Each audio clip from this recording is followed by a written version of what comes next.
All right, y'all, I'm on a little bit of a time crunch because I got like 25 minutes before my son comes out of therapy. But we got Javon and Tiffany talking. As y'all know, Geneva done snapped on Tiffany, all kind of stuff. So Javon is basically convincing Tiffany that Geneva's probably jealous of her. And Tiffany's like, no, she's not like that.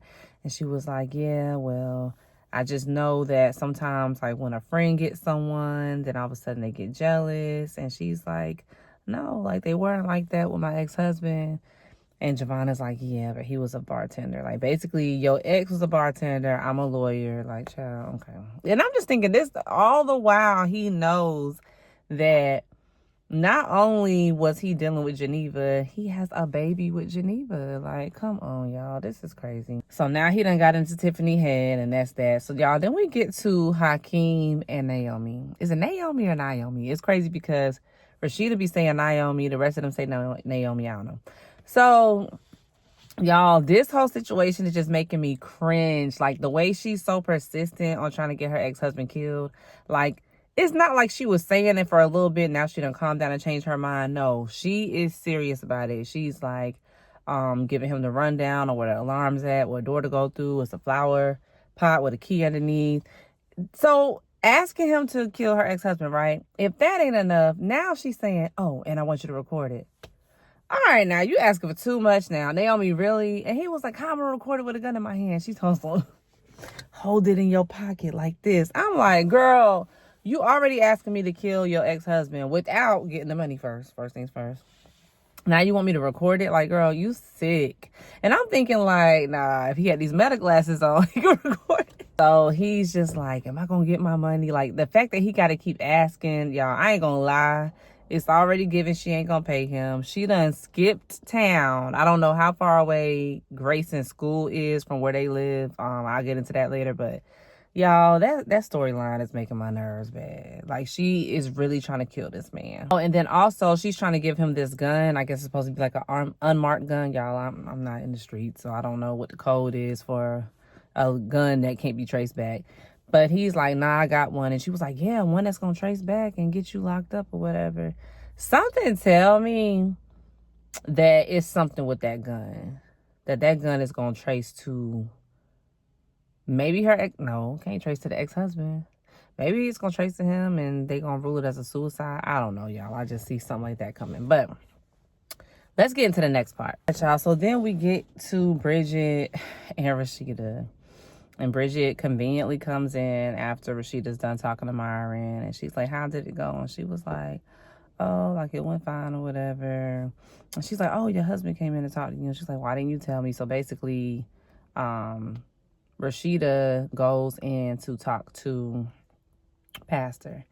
And y'all, they share like a very cringy scene. It was cringy to me. Like, I know they're married and they was trying to flirt or whatever, but it's just something about a pastor and a first lady that's just not going to give to me. It's just, I don't care how spicy you try to be. You pastor and first lady, I just can't see past the word. Like, I just see you being like real proper in the bedroom. Like, I know that's not how it goes, but it wasn't given for me. Like, she's sitting on his lap and then she's like basically noticing that he is, child. So he is telling her how he think he got through the labs, and so then they look at the lab results, and labs was telling the truth. It was THC. So, you know, I guess the THC was laced. So basically, she gets up from his lap, and he's like, oh, you better check. I think I might have wet your dress. And I was like, oh, Pastor, no. Y'all, that scene was doing nothing for me. So then he's like, are you going to take care of me later? And she's like, yeah. And then he's like, oh, I forgot to tell you.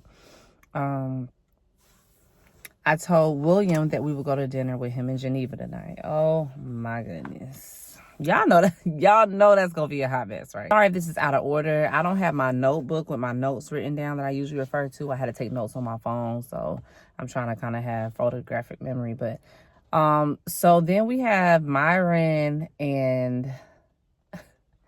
Bridget, and Myron's wife. Y'all, I did not know Myron was married. I thought he just was like, I thought he had a girlfriend, but He has a whole wife that likes to wear pearls on the outside of her, on the outside of her blazer.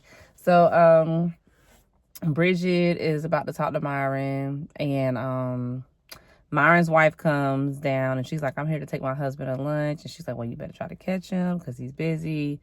So in the midst of them waiting to find out what's going on with Myron, Myron's wife is just, y'all, she's just that typical person in the church, just being messy, being nosy. And you know what? I know a lot of people in the church have issues with Tyler Perry's productions because he does show the church not in the best light. But the reality is that is just the reality of what happens. Like, the church is so messy. And this is why I'm never one of them people that's just going to be like, oh, you need to go to church. You need to go to church. Because, like, maturing is realizing it can get messy in the church house. Like, did you hear about so-and-so? Did you hear about so-and-so? Girl, because I'm thinking, maybe little do you know, even though I think she knows something is going on because just the way she was looking. So, basically, when Myron came out of the office, she was like, I'm here to take you to lunch. And he was like, oh, like, I'm really busy with pastor. And she was giving him this face like, oh, like, it's almost like she was trying to catch him doing something, the way she just popped up on him. Like, she works at the church as well, I'm assuming. I guess she's with the community ministry. So that's that. It's like a little weird exchange. She's like, oh, well, you aren't going to give me a kiss? So then Myron gives her this drive-behind kiss and then tells her, I told you about wearing your pearls on the outside, outside of your jacket. So that's that. So then we get to, oh my God, it's love bug season again. So then we get to Bridget. Deacon Calvin comes in basically telling Bridget that he decided to drop the charges, and she was like, good. I will contact Vaughn. That was her boyfriend's name, Vaughn. Sorry, y'all. I'm just gonna have to hold the phone. So yeah, he was like, I dropped the charges. She's like, good. I'll call Vaughn and tell him to return your key. And I really don't know if Vaughn got the key or not. Like, I'm really just trying to think. Like, I don't remember if he had it, if he lost it, or if he just trying to hold on to it. I don't know. So basically, he starts telling Bridget, hey, don't take him back. You don't need to be dealing with him. And, you know, Bridget ain't trying to hear it, y'all. She's like, you need to mind your business. Like, I got this. So then, you know, he storms out. And then Myron comes in. And Bridget is like, yeah, like Deacon Calvin working my last nerve. And Myron spilling the tea. Because Myron was like, well, he needs to worry about his own marriage. I'm like, oh, not Myron with the tea. And she was like, what do you mean? She said that that Deacon Calvin and his wife are days away from a divorce. I don't know what that means. I guess like any wrong move, they headed to the courthouse. So she's like, oh, really? She's like, well, do you think he be flirting with me? And Myron was like, yes, like, it's obvious, but, you know, he has to be a little subtle with it because, you know, he's married. Like, he's married, he's in the church. He can't just be all out in the open with it. So, y'all, this is where I started cracking up. So, Bridget is like, I don't know why he think he can get with me. Have you seen his hands? He like he bite his fingers. She was like, I don't want him touching me with them Ninja Turtle nails. And I'm like, what are Ninja Turtle nails? Like, it almost made me want to Google a picture of a Ninja Turtle. Like, why Ninja Turtle of all things? So, that's that. And, y'all. Then we get to Tiffany. She calls Rashida and is like, have you heard from Naomi? I can't get in touch with her. She didn't turn herself in. We don't know where she's at. They revoked the bill. Rashida's like, okay, let me call her. If I can't get her, then, you know, I'll go over to her house. So after that, we cut to Geneva with the fur.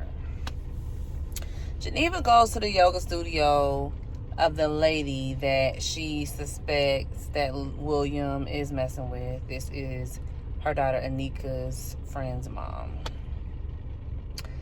She just marched right up to the lady's studio and said, are you effing my husband?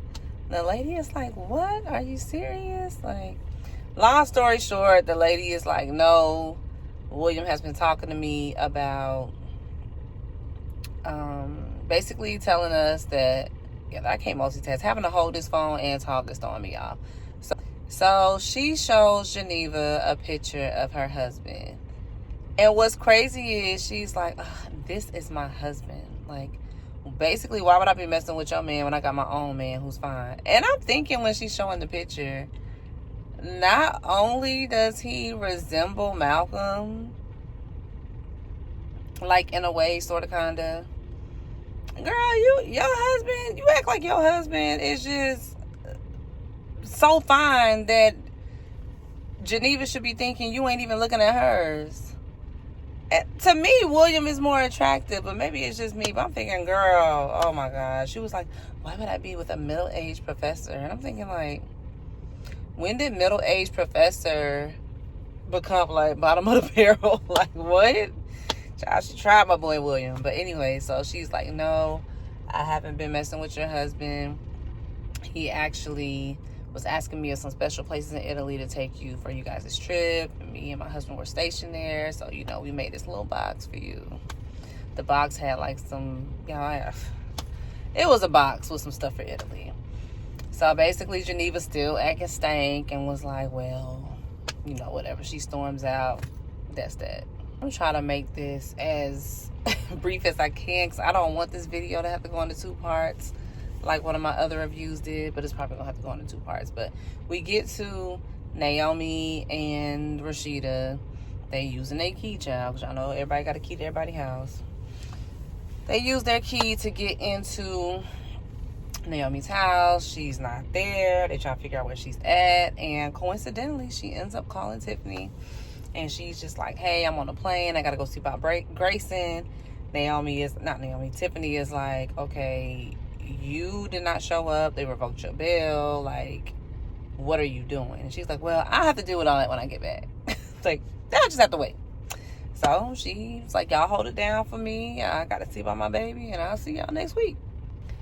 Y'all, that Naomi... But you know, I'm not gonna say we all have a friend like that, because I'm not about to be dealing with that. But we all know somebody that's just like out of control like that, like just not accountable, not like scared of consequences, just nothing, just like, hey, oh well, hey, I skipped turning myself in and they revoked the bail, but hey, oh well, I'm on this plane. I'm thinking like, oh, this about to be bad.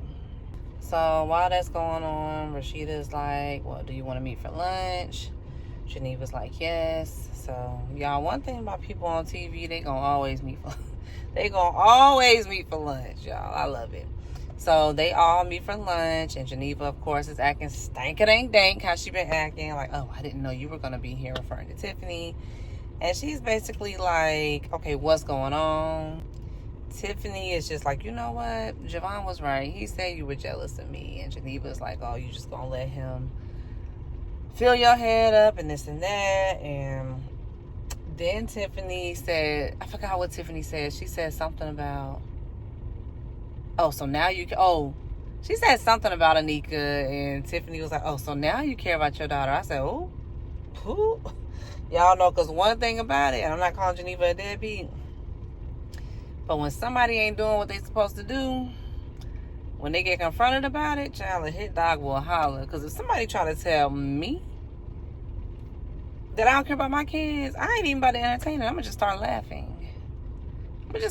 No, I don't care about myself. Because, see, I be doing too much. Y'all know what? Okay.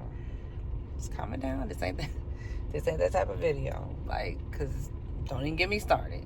Because every day I say, you know what, I need to start choosing me, and I don't. That's why I'm sitting here looking crazy now. When she says that, she's like, oh, I'm sorry, I didn't mean to say that. So, you know, Geneva storms out. And y'all, I'm not going to lie, even though Tiffany, it's a bird brain, aggravating, this and that, I actually feel bad for her. Because, like, she don't deserve this. Like, she really, the way Geneva's acting, Tiffany don't deserve it. She really just don't deserve this whole little scandal that's going on around her. And poor Rashida, y'all. Rashida is tired of having to, like, keep all of this in. She's tired of having to be in between the tension, as she should be. Like, y'all, we getting too old. She already got enough going on at the church with Pastor and Myron, and Child last drugging and thugging, like she ain't got time for this. Child, so then we get to Javon and William. Oh, y'all, I'm just gonna try to wrap this up because I can't take much more. Basically, Javon comes over, him and William are talking. William's already drinking. Javon is like, it's too early to be drinking. And William is just like, yeah, I'm just going through some things, but I'm going to dinner tonight. And Javon is like, that's good. And he's like, no, it's not good. Me and Geneva having some issues, and Pastor and Rashida are going to come to try to help us through those issues, y'all. And I forgot to start this off with, Javon is buying the house across the street from Geneva and William, y'all. That Javon, Rashida said in this episode that Javon is the devil, and she ain't never lying. That man right there. Hold on, y'all. This is my baby coming out of therapy. All right, y'all. So Javon is telling William, y'all excuse my baby in the background. Javon is telling William, hey, I'm here if you need me. If you need anything, let me know. Then before he leaves, he's like, is it okay if I go upstairs and peek in on Anika? I'm like, wow. This man is crazy. I'm talking about you can never have enough people pregnant.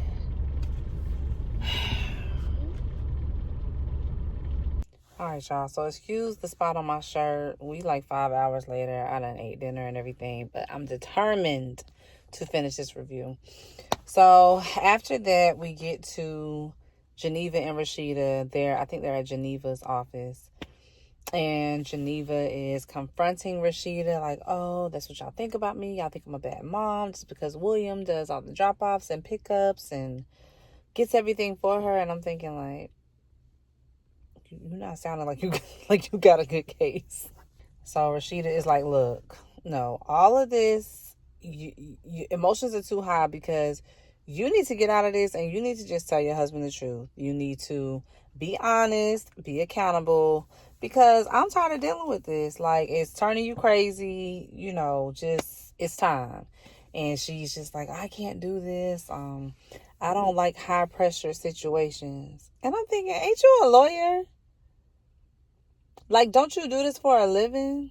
So, basically, Rashida is trying to tell her to do the right thing, this and that. And Geneva was like, I don't need you preaching to me right now. And I'm thinking, yeah, you do. That's exactly what you need right now. All right, y'all. We finally done made it to the final scene. Pastor is talking to Myron, and he's just like, look, I don't know what you got going on, but I don't want this to come in between us. Like, it is strictly business now, nothing personal. I don't need you texting me. And he said, matter of fact, I don't even want us, we taking separate flights. Like, I don't even want us traveling together. You got that? Then we see Myron, he crying, y'all, like straight up sobbing. So Bridget sees him, asks him what's wrong. He's talking to Bridget and talking about his feelings for Pastor. And then Myron's wife walks up and she's like, feelings for who? And then it goes off, y'all. This episode was so ridiculous. To me, it wasn't like the best episode. Definitely, suspenseful and kept me watching. But I really think this next episode is about to be crazy. The next episode actually dropped today. I seen a little bit of it, but I didn't really get to watch it. But I'm going to try to watch it tonight. And I am going to try to get a video up for y'all tomorrow morning. Can't make no promises, y'all. I'm gonna try. So I will see y'all in the next video. Bye.